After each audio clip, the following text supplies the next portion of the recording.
Magandang araw po, Pag-asa Weather Update. Alamin ang lagay ng panahon ngayong araw ng Lunes, September 4, 2023. At latest update sa bagyong Hana.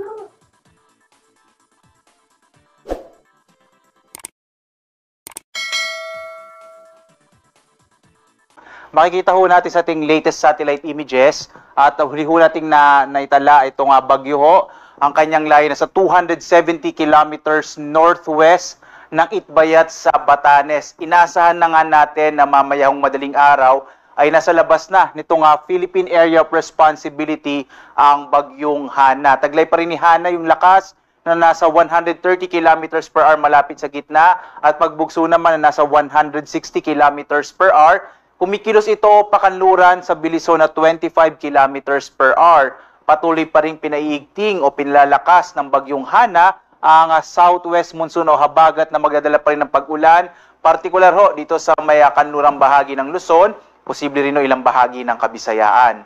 Samantala, ito ho yung ating latest track ng bagyong Hana. Bukas ho ng alas 8 ng umaga, ito ay nasa 365 kilometers na northwest ng Itbayat, nasa labas na ho ng Philippine Air Responsibility at bukas ng gabi, halos nasa 500 kilometro na ho ito northwest ng Itbayat, patungo dito sa may bahagi na ng mainland China. So inaasahan ho natin na bukas ho or Martes ng umaga, ito ay magla-landfall sa may bahagi naman ng China. Samantala, signal number 1 pa rin ho sa Batanes at sa ilang mga isla ng Babuyan Islands, partikular na yung Babuyan Island, Calayan at Dalupiri Island. Sa mga lugar ho na ito, maaari pa rin makaranas sa mga pagbugso ng hangin at mga pag-ulan na direktang dulot ng bagyong si Hana.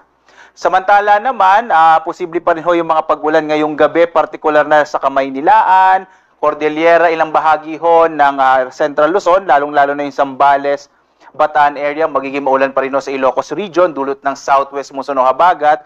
Gayun din sa may Mindoro, ito pong bahagi ng Calabarzon at hilagang bahagi ng Palawan. Bukas naman ho ng gabi, asahan pa rin natin yung mga pag-ulan sa malaking bahagi ng Ilocos Region, Zambales at Bataan. Gayun din ho dito sa Kamaynilaan, bukas ng gabi, posible pa rin po yung mga biglaang malalakas sa mga pag-ulan, dulot ho yan ng habagat.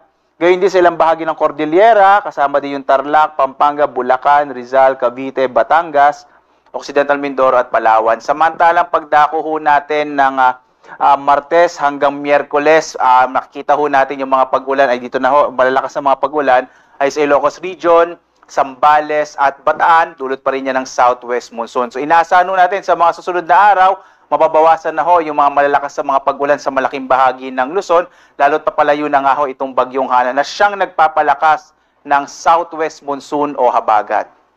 Samantala ho, sa mga lugar na ilang araw na ho inuulan, patuloy tayo nagbababala sa mga posibilidad ng biglang pagbaha at pagguho ng lupa o landslide. Iba yung pag-iingat ho, lalong-lalo na sa mga lugar na malaki po yung tsansa ng mga ganitong makaranas sa mga ganitong panganib, dulot ng malalakas na ulan at lalo din ho yung mga malalakas na hangin na mula naman sa posibleng epekto ho ng hanging habagat.